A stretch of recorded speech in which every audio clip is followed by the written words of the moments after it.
Have you ever met someone on an online dating site and thought, wow, this guy is perfect for me, or she is simply amazing, only to find out they were hiding a deep, dark secret? They plan to vote for Hillary. FreedomLovers.us was created for singles who want to exchange ideas and a love for freedom. People who are looking for solutions to create and defend freedom in the real world, and at the same time, getting that once in a lifetime chance to find their true soulmate. Whether you are interested in meeting your soulmate, making new friends, networking, or hanging out with that like-minded liberty lover, visit freedomlovers.us. It's the first free dating site and community. So patriots, don't waste your time with other dating sites. freedomlovers.us is the place where like-minded singles really click. Here we go, guys and girls. You're listening to Love, Guns, and Freedom with Luca Zanna on K-Talks 1340 AM and on United States to the FM network. Now, this is the final hour, the hour about love. In this hour, normally we talk about different things. We talk about love. We also talk about you. Because I like the idea that this is your show. Yes, I will bring you guests. I will bring you the topics that I think they are important. But at the end of the day, well, I think the most important person, it's your experience. It's sharing your experience, what happened. Of course, we're always talking about topics here that they are related to freedom, to our humanity, and of course to guns. Now, we talked in the past about this New York, or at least in some big cities, type of policy. This is not really, for me, a law. At least it is an unconstitutional law, even if they pass it under the color of law, of stop and frisk. In New York, former Mayor Giuliani, he was very proud that stop and frisk somehow curb crimes. My opinion is very simple. We have a Bill of Rights. People before us fought and died to give us the basic human rights that every human, in my opinion, should have. And the point is that the Bill of Rights doesn't give us any rights. It reminds the government, it enunciates these rights, that they are with us the moment that you were born, okay? And especially the first 10, the first 10 amendments, from number 1 to number 10, for me, there is no way to compromise them. There is no even debate. They are not for vote, okay? Now, many people lately, unfortunately, because, we're living under the war on terror, that we know, at least I know, and you can say whatever you want, that is being funded by the same people that they're trying to pass the laws to curb and destroy our rights. ISIS, we know, it's a fact, is being funded by the Obama administration. Al-Qaeda was before under the Bush, and all this story keeps going. Now, when they try to tell you that for our security, we must give up some of our rights, I really laugh. And then I get mad. Some idiots out there, they think, oh, if you have nothing to hide, you should submit. You know what? Speak for yourself. I'm not going to submit anything for many reasons. First of all, I took an oath to defend this republic and this constitution. So I'm not going to stay silent when I see somebody pee on our Bill of Rights. Seriously. If you want to give them up, it's your problem. I don't. The Fourth Amendment spells it out. Government should have that power, never have that power to start to stop and frisk you just because they feel like it. Maybe just because they don't like your face. Screw you. You need a warrant, you need probable cause. Otherwise, this becomes like Nazi Germany or Italy under Mussolini or many other dictatorship out there. Okay? I don't care which excuse they will bring. We still have that right. Now, I have a caller who's been also a long-time listener, and I appreciate her support.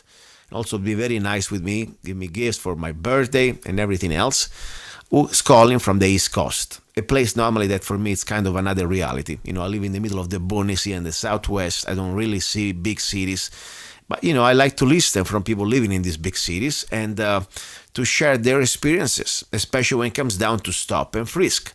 So this is a woman that her name is Cheryl, who wants to share today with us her personal experience about this sort of a stop and frisk. Cheryl, are you there? I am. First of all, where are you calling exactly from? Can you remind us?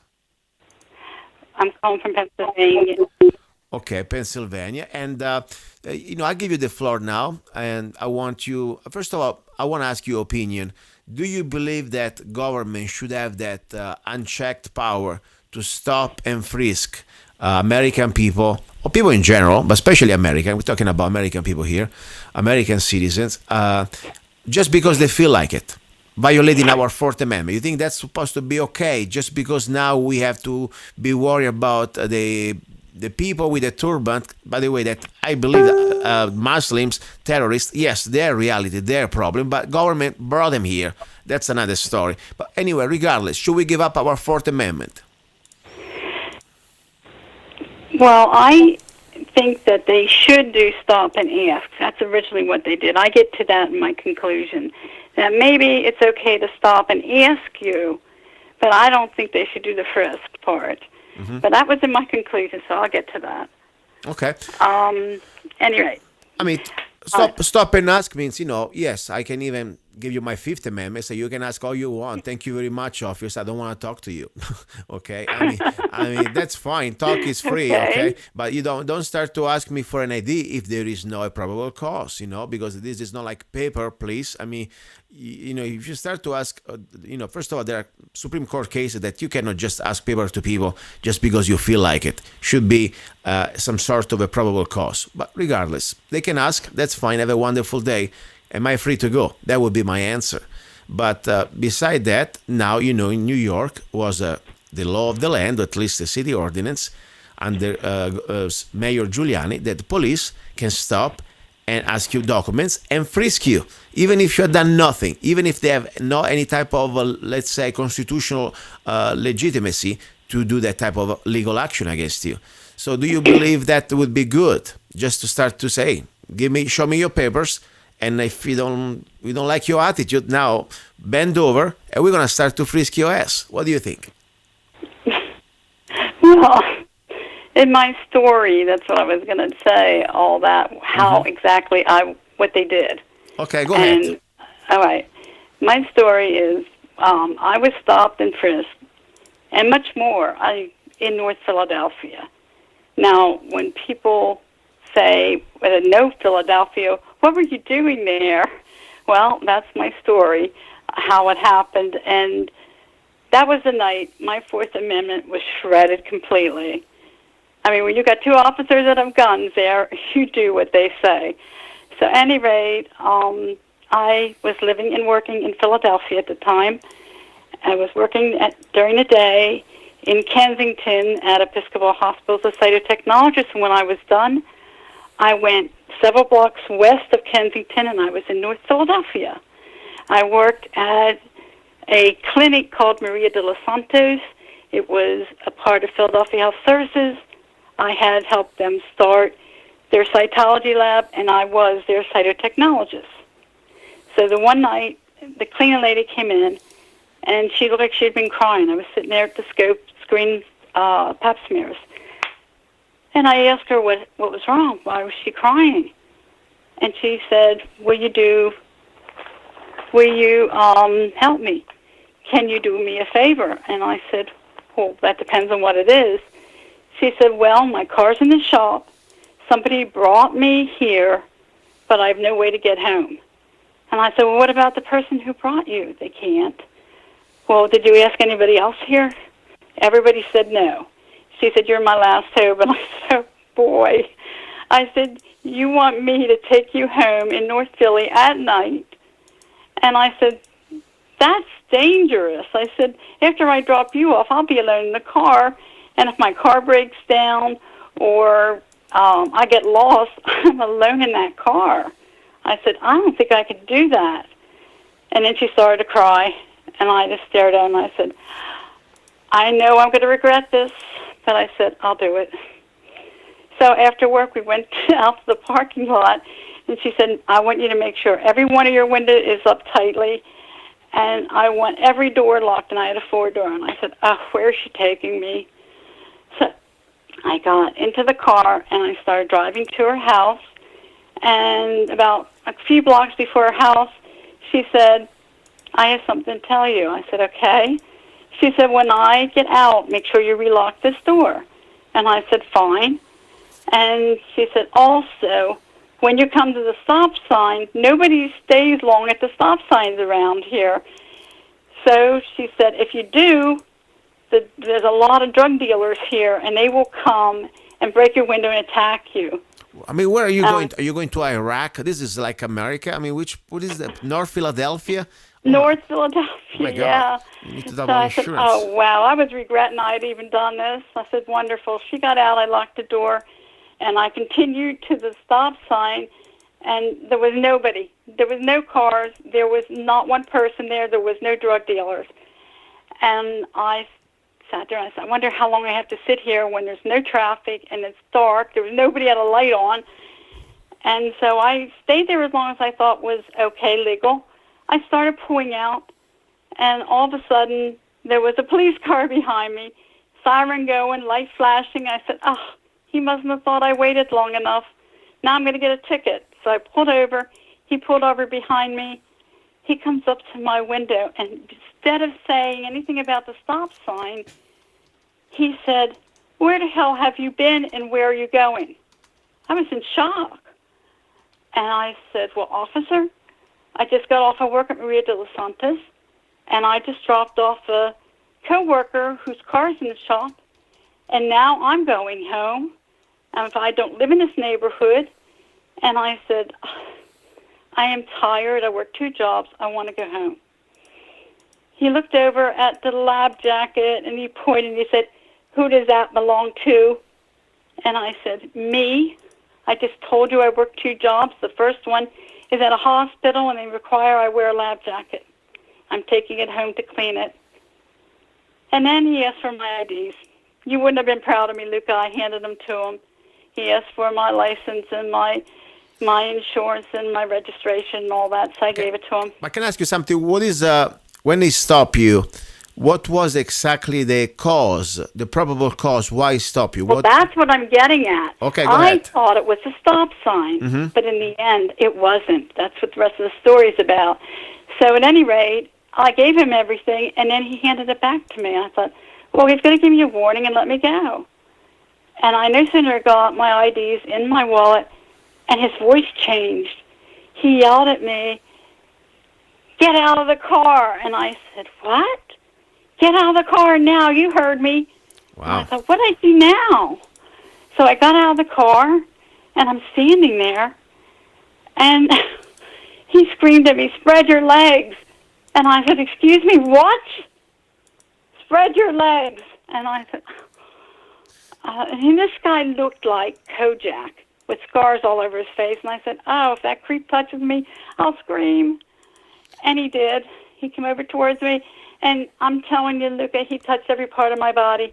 I don't know if he was feeling for drugs or a gun. Okay, listen, one second. Let me ask you more details here. This is the part that comes interesting. First of all, you had any witness with you? No, I didn't have a witness with me, but there was another police officer there. Oh, so there was another police officer. What he was doing, Yes. this police, he was okay, he was watching, or maybe he was saying something to the officer. Maybe he say, hey, calm down. Maybe you're just really... Well, eventually, that officer never talked, but he did eventually tell him to watch me. But at any rate, Wow. I don't know, I'm getting an echo. Yeah, that's weird. By the way, when he started to touch you, did he touch your underwear or under the underwear? Where did he go? No, he went down there, but he touched all those private areas. Really? I didn't really, yes. I guess, maybe he thought I was hiding drugs in my bra and in my underwear. I don't know. So you went to your So I was underwear. Did thinking- he touch your skin? He touched everything. This is Except like, by the way, he didn't make me take my shoes off. That he didn't do. I'm not an expert, but I know what I know normally for this type of invasive, let's say, procedure. A female officer should be called, not a man. Number one. Number two, if I do that, if any guy out there touches any part of the skin of a woman, okay, if you go, becomes a felony right there, okay? That's sexual assault. We lost that battle. That's at the end of what I was going to tell you about that. Okay, go ahead. But, I shut up. But go at ahead. any rate, My God. Any rate, after he was done, I was thinking thoughts like, you pervert, I want to slap you across the face. I want to kick you where it hurts. This is the way you get to feel a woman, to do this kind of stuff. I mean, then after he was done, he stood up and he screamed at me again. He was yelling, and it was making me very nervous. He said, walk a straight line. And I thought, with him yelling at me, and I'm tired, watch me not be able to walk that straight line and go to jail. So I did it, and then he yelled, that's enough, stop, turn around. So I did. And then he said, where are your keys? I said, in the ignition. So then he went and got my keys. He turned around to the other police officer who was standing there, who was black. And he was like in shock, total shock. His mouth was open. His eyes looked like they were going to pop out of their sockets. I mean, he was just really shocked. And he said to him, watch her, she doesn't get away. He went around my car to the front passenger side, opened it up, and took that lap jacket and started looking through it. Wow. So, I mean, there was just pens, dotting pens, and writing pens in it. But then he looked at the ID. That's where he got me. It said laboratory. Wow. And, I mean, no, we do not deal with drugs in cytology. The closest we even come to a drug, and if you want to consider it that, is ethyl alcohol for staining. And it is drinkable, but I didn't have any with me. I could have used it at that point, but we didn't have any. Yeah, my point, he doesn't know anything about that. He has no right to do what he did to you. Yeah, then he had no warrant from a judge. He had no probable cause. He just was there. And, I'm no lawyer. I'm not a man of law. But I tell you, from outside, he broke probably more than 2 or 3 laws out there. I mean, the point is, they can do these things because they see probably a woman by herself in the middle of the night. And this is really sad, happening in America, things like that. It gets worse. Worse. Oh. So he throws the lab jackets down. He opens up my compartment. He throws everything on the seat and starts going through it. I had things like a map and some manuals from the car and a flashlight and maybe some napkins and pens and stuff in there. And he didn't find any drugs, so he threw it back in there, and he started putting his hands down in my seat, seeing if there was anything stuck down there. And then he took a flashlight and went down under my seat to see if there was anything under there, which there wasn't, and he slammed the door, and he opened up the back, and he did the same thing there with the seat and down on the floor. So he didn't find anything there. So the last thing was my trunk. And anything in my trunk, my father had put in there. I hardly ever went in it. And there was no way he put drugs in there. So anyways, he opened up the trunk, and there was a spare tire. He threw everything on the ground. There was a spare tire. There was things like a jack, tools, window washer fluid, the wiper fluid. There was maybe extra oil and antifreeze, that kind of stuff.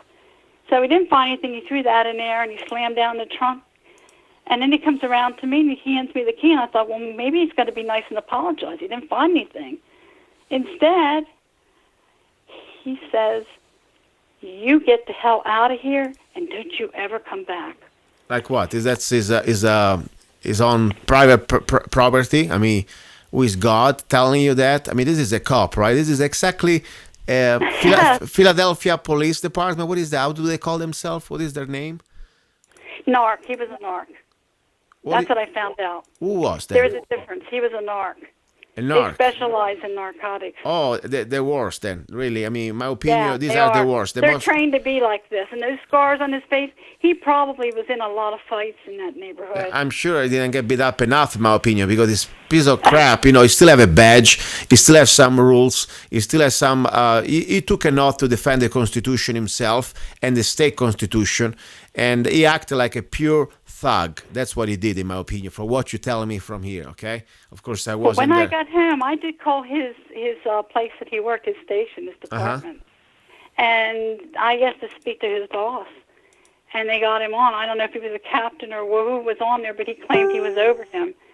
And I told him my story, and he said he was an narc. And he said, did he give you a ticket? And I said, no. And believe it or not, Luca, this is what he said to me. What? Then why the hell did you bother me? Why did you call me? Just shut the hell up. And he slammed the phone. Wow. So, the fact that pretty much he committed a felony on you, I tell you, if it was any other person touching your skin, your private part, excuse me, as a woman without your consent, that would be a felony, okay? Sexual assault at least. But the fact that they can do that just because they're bored or they feel like it, and that's not good enough. I mean, the ticket is nothing. The ticket is the tip of the iceberg. What, in my opinion, what they did to you is much worse than a ticket for your dignity as a woman. I mean, if that was my mom or my sister or my wife or my girlfriend, I would go nuts. Forget about the ticket. I felt so violated. Yeah. I really did. So when I got off the phone with that man, I said, that's it. I'm going to sue the Philadelphia Police Departments. I'm going to sue the city. And I'm going to write a big letter to the Philadelphia Inquirer. Mm-hmm. And then when I settled down, I said, well, he was a narc. He did tell me he's trained to be like that. Wow. So That's strange. I thought, well, not all police are like that, so I'm just going to let it go. I might need a policeman someday when these bad neighborhoods I go into. So the next day, I saw that lady I had taken home. She was Puerto Rican, and the neighborhood was black and Puerto Rican. So I really stood out. So at any rate, I told her what had happened, and she said, I'm sorry. I said, no, you've got to understand, I can never do this again. If I go back into your neighborhood, he will arrest me. Wow. I said, what you have to do is if your car is in the shop and you can't get a ride to work and home, you have to call in work and say, I can't come in today, my car is broke. But that's my story, what happened. Now, I have some things I looked up, and you can make comments on that. There was a lawyer on YouTube who was given advice. If you're ever stopped, the first thing you're supposed to do, which is what I should have done, is you're supposed to ask, officer, why am I being stopped? What did I do wrong? The second thing you're supposed to, he said, you do not have to give your IDs, which you said.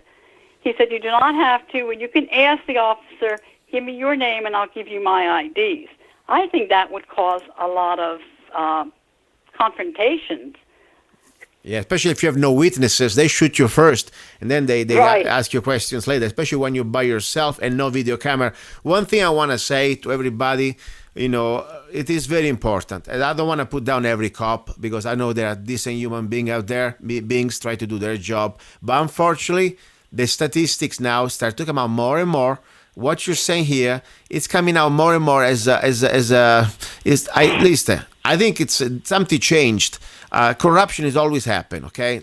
Humanity, every human being is corruptible. So when you have a position of power, unfortunately, it's easy for a human being to become weaker and to use that extra power and abuse it.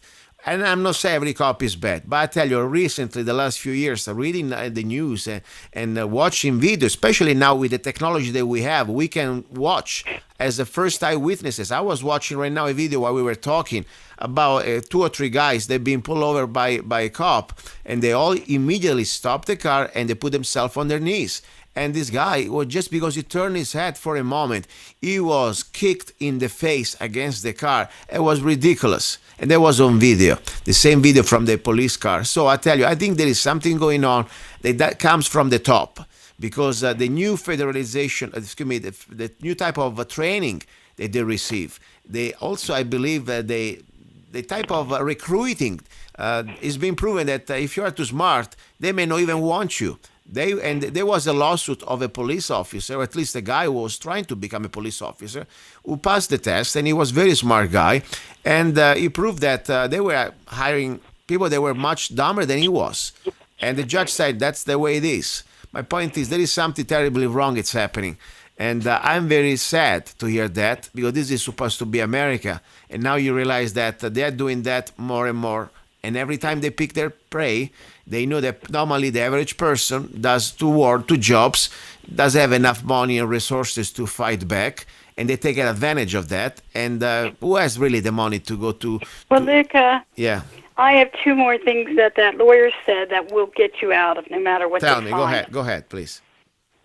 He said, first of all, when you're sitting there and he didn't give you a ticket, like in my case, you're supposed to ask, am I being detained or am I free to go?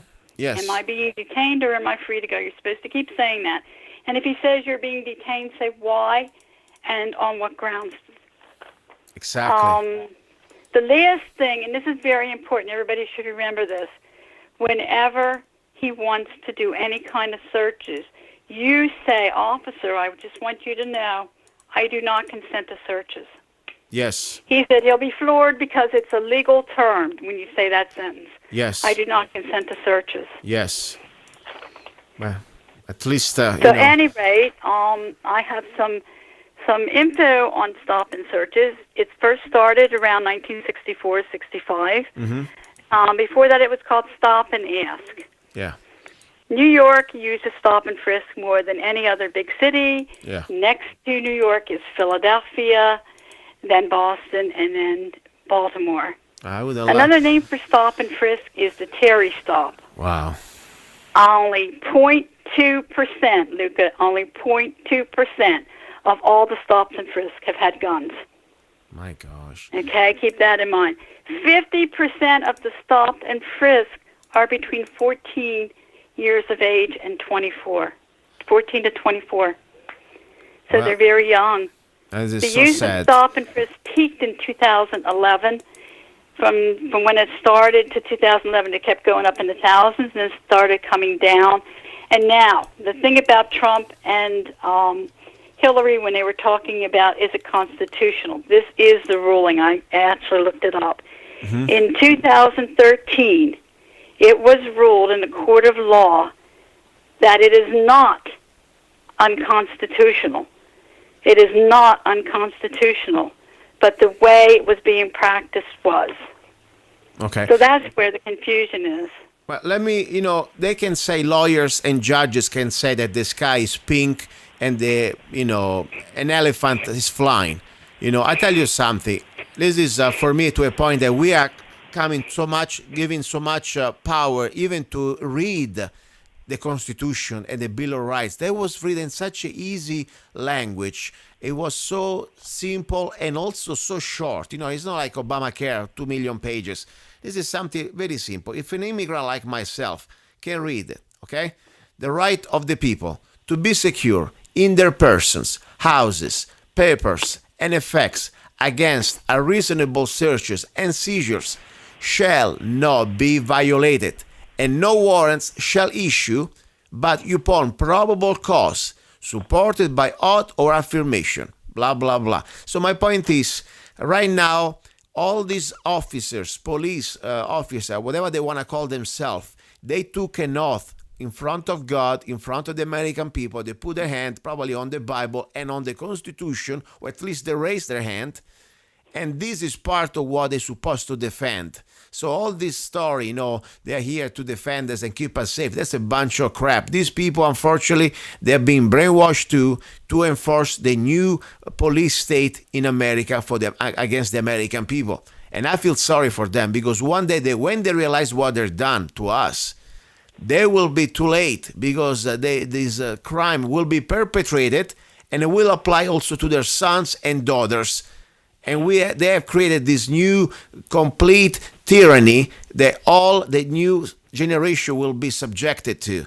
And it's up to us now to stop it. And the first way how we stop it, we talk about it and stop defending everybody just because has a uniform and a badge. Not because you have a badge, you have my respect. You earn the respect. You show that you're a good person. You show that you defend the Constitution, and you're a peace officer. You are not a master or some sort of enforcer. Okay, that's the first thing. Now, I have the stop and frisk data from New York, and it goes from 2002 to 2016, but I'm only going to read the one for 3 of them. Go ahead. It started. Go ahead. And in 2002, when they started taking this data down, there were 97,296 stops and frisks. And of those, 82% were totally innocent.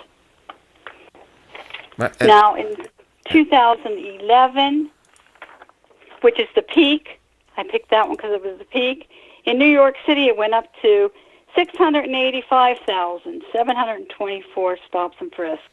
Of those, 88% were totally innocent, or 605,328. Totally innocent people. 53% were black, 34% were Latino, and 9% were white.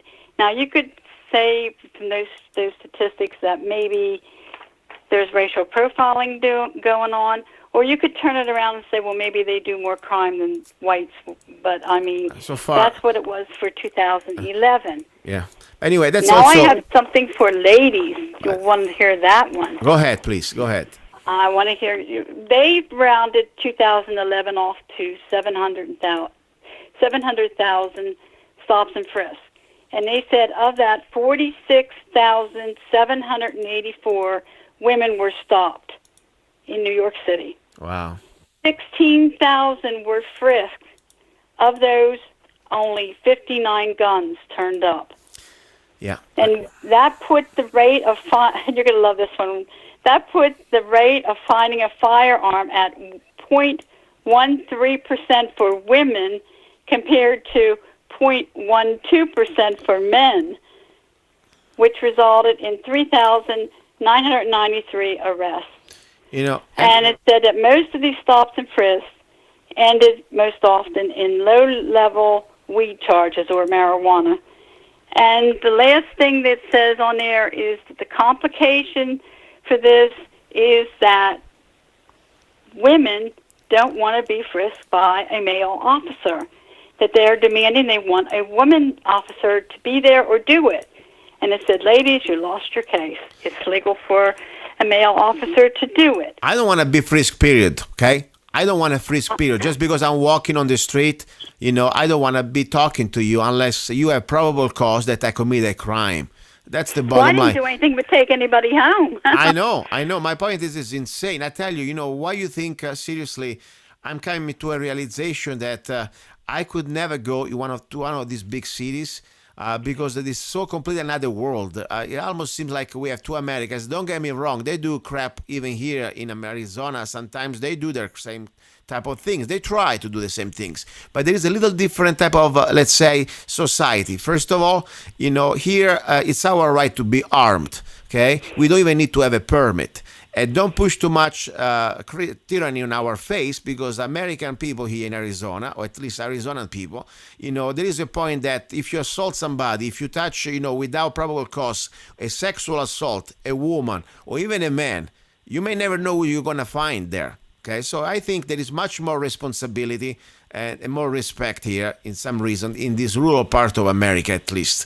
But I tell you, I know for sure I wouldn't last 5 minutes if I come to any of these big cities like New York or whatever, Pennsylvania or Philadelphia. You know, I know it's not good because I wouldn't last 5 minutes. I would say, no, I don't want to be touched by you. And at that point, they will shoot me. And I'm sure about that. So I say, you know, I'm glad, at least for you, that ended there. But it's sad to think that this part of America right now, it is not anymore that's supposed to be. What we used to have, or what we're supposed to have. You know, probably we lost a long time ago in some of these big cities. But, you know, people, please don't start to think this is the normality. I mean, read our Constitution, read our Bill of Rights. If I can tell you, I myself, I'm able to read it. And, you know, you don't need to be a lawyer. Look, I can't even speak English correctly, but I can read it. I said it again, the Fourth Amendment, okay, the right of the people to be secure in their persons, houses, papers, and effects against unreasonable searches and seizures shall not be violated, okay? That's the point. So now you, people, especially the conservative people that they think they are, you know, the good old boys, Republicans, and you think you are for the Constitution, how can you, you know, believe that this is okay? Just because you have this sort of, idea that you have nothing to hide, you should be pretty much have your daughter or your wife or even yourself completely be humiliated. Remember, people before us, our founding fathers fought and died to be sure that we had these basic human rights in our Bill of Rights. Don't give them away, at least without a fight, for God's sake. You know, shame on you if you give up. But anyway, I want to thank you. Anyways, I want to finish up. Please, go ahead. Finish up. Go ahead. In 2016, from January to June, the New Yorkers that were stopped and frisked went way down to 636. Whoopie-doo. 77% were totally innocent, or Yeah. 5,843. 53% were still black, 30% Latino, but whites went up to 11%. Okay. And then I have my conclusion. My conclusion, I was not stopped for anything to do with the stop sign.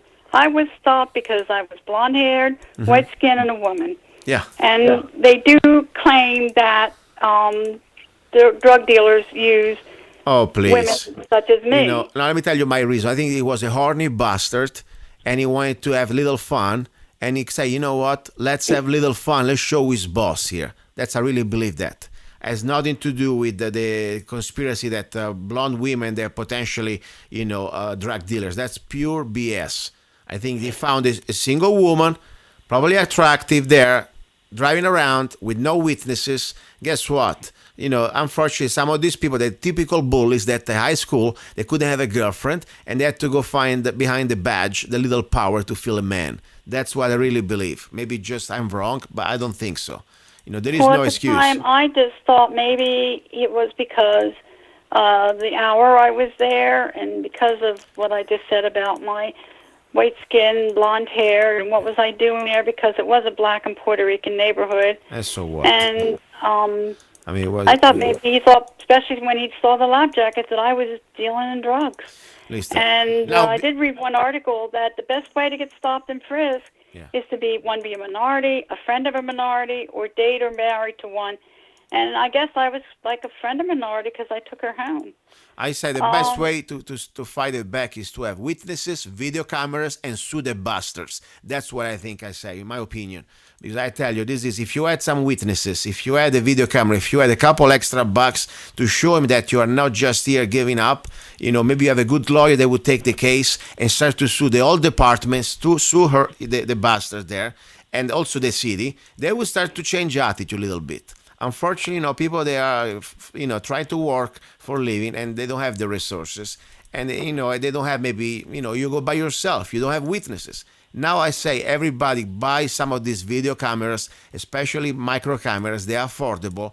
Video pen, because at the end of the day, this is about the truth. This is not about fabricating anything. The video camera, it is there. It pretty much says the truth. And that's what we need. Nothing but the truth. Listen, I want to say thank you, and I'm glad that you made it I have one piece. sentence. I wanted to say that I am a Trump supporter, but when he said that there's merit to stop and frisk, I thought, well, if it saves the police officer's life, because I did later let this incident just forget it, and I did actually join a police organization, and I found a lot of nice men and women in there. Yeah. I was mixed up with my feelings because I had been stopped and frisked, and if it stops crime and it saves an officer's life, I can understand it. No, I don't understand. No, wait but a second. I just gave you data, but No. look, I just gave you data of all those innocent people that were stopped and frisked. You know like what? me. They always say... I think maybe they should go back to stop and ask. I say you ask only when you have probable cause. If you want to ask, you ask politely, and I will tell you politely if I want to talk with you or not. That's my attitude. And I don't buy this stuff, just to save one life, we have to give up all our rights. Because the same argument, the anti-gun crowd, they say we must give up all our guns because we must save one child. Even if it's just one child, that's pure BS. That's pure propaganda from the tyrants out there. No, I don't buy that. We have a system that's based on a constitution, a bill of rights. And that's why we should comply, and especially them, because the Constitution is to constrain the government. It doesn't give us any rights. Same story for the Bill of Rights. It's to remind the government that we have rights. Okay? So these people, that they completely, completely breaking any type of laws and not. Shame on them. Shame on them. I don't know how you can go back to sleep at night when you know what you're doing, because one day it's going to be your son, it's going to be your daughter facing the same tyranny that you are pretty much submitting ourselves, or try to submit ourselves. Anyway, listen, Well, as I said... They're stopping women more and more now. Yeah, it's going to be one time, it's going to be his wife, it's going to be his daughter, okay? That's the truth. Listen, I got to go, I got another person to bring in, but I want to thank you for you sharing your experience, as much as it's a bad experience, but at least, you're here, you're talking. Sometimes people don't even have the chance to be alive after these experiences. They get shot just because they don't bow down fast enough. I'm sorry, this is the truth. Lisa, thank you very much, okay? And I appreciate your input and thank you for the call. Okay. Thank you. That was Cheryl from Pennsylvania. And I really do, I said, I don't want to generalize. I know there are good cops out there, okay? I mean, my grandfather was a cop, okay, in Italy from my father's side. And I tell you, I know what it means. You have a lot of stress. You're going to face a tough world out there. Normally you deal with criminals. But this is exactly why you need to be above the average. You cannot just start to treat everybody as a criminal. That's why you need to be a professional, a peace officer, in my opinion. And that's why, especially in America, because in Italy we don't have that, we have a Bill of Rights. We have a very interesting constitution that is different from every other piece of the constitution from around the world. And that's why, the moment that you take an oath to become a peace officer, the first job you have to do, in my opinion, is to defend the constitution, to defend those rights, to keep the peace. That's what I really believe would be important. And, I would like to more and more say, let's bring the good cops out and let's try to point out the people that they are completely, giving a bad name to the badges and to the uniform. Unfortunately, lately, I believe this is part of a federal program. And the top, normally they say the fruit doesn't fall too far from the tree. Normally the different, leadership out there who does also the recruits, that's their responsibility to try to train properly our peace officers. And by the way, now they call them law enforcement. It's no more, but we'll talk about that next time. Okay, a little break. You're listening to Love, Guns, and Freedom. We'll look at Zanna, final hour. Don't go away. Hey, you. Yes, I'm talking to you. You deserve a break. Enjoy a moment of indulgence. It's time for Zanna Coffee. Guilt-free pleasure. Zanna Coffee is the organic coffee to amplify your senses and enhance love for life, liberty, and the pursuit of happiness. Only the best organic and GMO-free coffee beans from around the world that I selected.